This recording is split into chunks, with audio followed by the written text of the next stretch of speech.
O discipulado precisa de um ambiente de luz para se dar, nada oculto. A luz é verdade, a Bíblia diz que Deus é luz, não há nele treva nenhuma.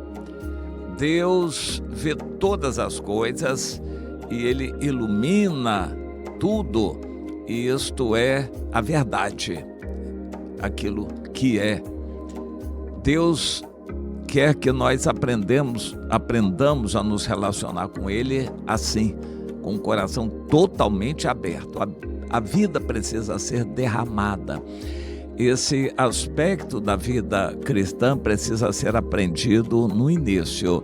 Diante de Deus, nós temos que falar a verdade, desabafar, nós temos que confessar tudo. Mas, infelizmente, a religiosidade obscurece esse relacionamento. Senhor, palavras religiosas, pois é, nós reconhecemos, somos falhos, Senhor e tal. Irmão, diga a verdade. Você chamou Deus, invocou Deus, você orou a Deus para quê? Você quer confessar algo? Diga a verdade. Não fique enrolando, inventando argumentos, palavras para se justificar. Não se justifica diante de Deus, porque Ele está vendo tudo, Ele sabe a verdade. Mas nós não nascemos assim, não somos criados assim. É quando conhecemos o Senhor, entregamos a vida a Ele, que vamos desenvolver este relacionamento assim, nessa transparência. A Bíblia diz que a nossa vida é como uma carta aberta e precisa ser aberta para os irmãos que precisam ver Jesus em nós, inclusive nas nossas falhas e fraquezas. As pessoas precisam ver Jesus em nós, nas nossas falhas e fraquezas. Isso precisa ser ensinado, é no discipulado. O líder vai pedir que o novo discípulo abra o coração, que fale a verdade, que conte tudo como foi seu passado. Isso é bíblico, não tem que ficar com palavras bonitas tentando explicar e justificar o passado. Tem que contar o seu passado. Era assim que as pessoas se batizavam, com João Batista, confessando os seus pecados. Era assim que Deus estabeleceu lá no deserto, quando deu a lei e o animal era sacrificado para que o sangue inocente do animal pagasse o pecado daquela pessoa que estava confessando. Para que o animal fosse oferecido, o oferente impunha as mãos sobre a cabeça do animal e confessava seus pecados. O sacerdote perguntava: por que você está trazendo esse carneiro ou essa cabra? É porque eu pequei. Qual pecado? Eu fiz isso e aquilo. Então, bote a mão aí sobre a cabeça do animal e confesse o seu pecado, do qual você quer ser perdoado por Deus. O sacerdote oferecia o animal, derramava aquele sangue no lugar do oferente e depois entrava lá no santo lugar para, com o incensário, apresentar a Deus o pedido de perdão. Só depois disto é que a pessoa estava perdoada. Isso foi estabelecido por Deus. Depois, quando veio João Batista, também foi necessário que cada pessoa confessasse os seus pecados e então eram batizadas. E depois o batismo foi institucionalizado por Jesus. O batismo é necessário nas águas, mas a pessoa não pode se batizar só por se batizar.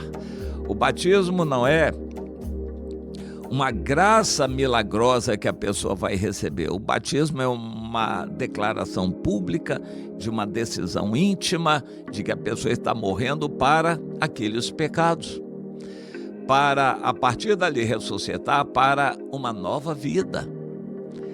O batismo é simbólico, mas o interior da pessoa precisa estar bem claro diante de Deus. Ela vai ser lavada dos pecados ali que ela confessou, e ela vai ser sepultada da vida velha, aquela fonte de pecados. Isto é o batismo, precisa ser bem claro. Se a pessoa se batiza só por se batizar, porque quer fugir da ira vindoura, ele acha que com o batismo ele vai ter a salvação, está enganado, é claro, mas o batismo não vai valer para aquela pessoa. Aquela pessoa vai apenas tomar um banho ali, mas ela precisa confessar os pecados e ser batizada. Ao confessar pecados, ela começa uma vida de confissões, de transparência, e isso precisa ficar claro no relacionamento do discipulado. Eu quero sempre lembrar que o discipulado é equivalente à educação de uma criança. A gente não educa um adulto depois de 20 anos. Na verdade, depois de 10 anos, pouco resultado a gente consegue em modificar a vida de uma pessoa já na adolescência. É nos primeiros anos de vida que a gente educa uma pessoa, incutindo valores e princípios na criança. Isto é educação. Só se educa criança, não se educa velho, nem adulto. O discipulado é para novos. A gente tem que ensinar no início a caminhada cristã.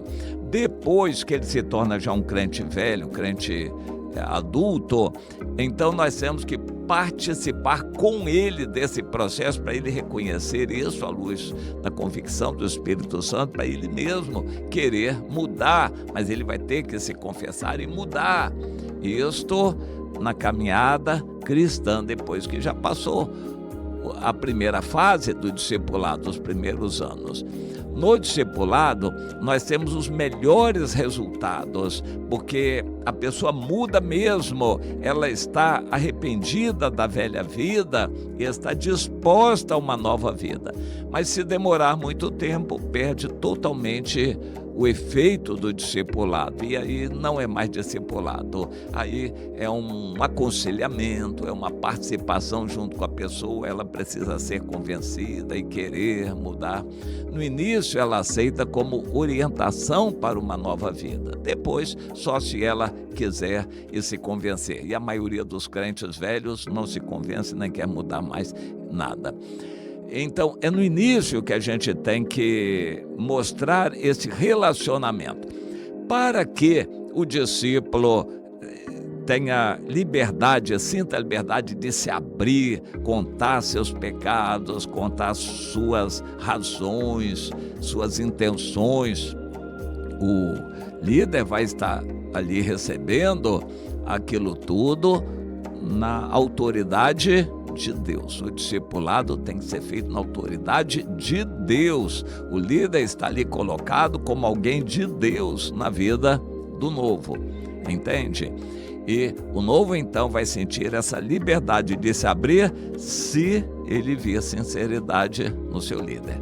É preciso que haja transparência no líder. O líder não deve expor sua vida toda, mas deve estar pronto a abrir qualquer área da sua vida, porque o assunto é a vida do discípulo e não do discipulador. E se o discipulador quiser ficar contando, falando da vida dele toda, vai substituir o assunto. Não é este o assunto do momento ali. O discipulado é a vida do discípulo. O discipulador precisa estar disposto a abrir o coração, contar qualquer coisa que for apropriada para o discípulo. Ele não vai ficar contando a vida toda, mas tem que estar disposto a abrir qualquer área da sua vida com sinceridade. E o discípulo então vai sentir essa sinceridade, vai se abrir também. Esse relacionamento é tão gostoso, é maravilhoso. O discípulo está vendo ali um pai espiritual, uma mãe espiritual. Ele vai sentir firmeza, ele vai sentir confiança para se abrir, para receber orientações. quando isso acontece, o discípulo vê sinceridade, vê confiança, o processo fica mais facilitado. Tudo que ensinarmos, essa pessoa vai querer aprender e praticar. É preciso que haja esse ambiente de transparência para que haja credibilidade. O discípulo precisa ver luz no seu líder, no seu discipulador. Ele não vai confiar numa pessoa em quem ele está vendo somente interesse ou que dá a sobra do tempo para ele. O líder, o discipulador, qualquer cristão precisa discipular alguém, então ele vai gastar tempo, ele vai investir a sua vida na vida do discípulo. O discípulo vai reconhecer isto, valorizar isto e vai receber a orientação como algo vindo de Deus e vai querer praticar aquilo também. E aí o discipulado vai trazer resultados. Nós estaremos gerando uma vida forte no Senhor, firme, uma vida sincera, verdadeira no Senhor. Caso contrário, em não havendo discipulado, nós estaremos gerando ali qualquer coisa, até mesmo uma cobra, uma serpente no meio religioso. E, no mínimo, um crente velho que não aceita mudança nenhuma. Mas quando discipulamos verdadeiramente, nós vamos obter bons, excelentes resultados, e é o que o Senhor quer que a gente faça. Mas aprenda, o discipulado precisa se dar às claras, não tem nada oculto e não adianta querer esconder nada.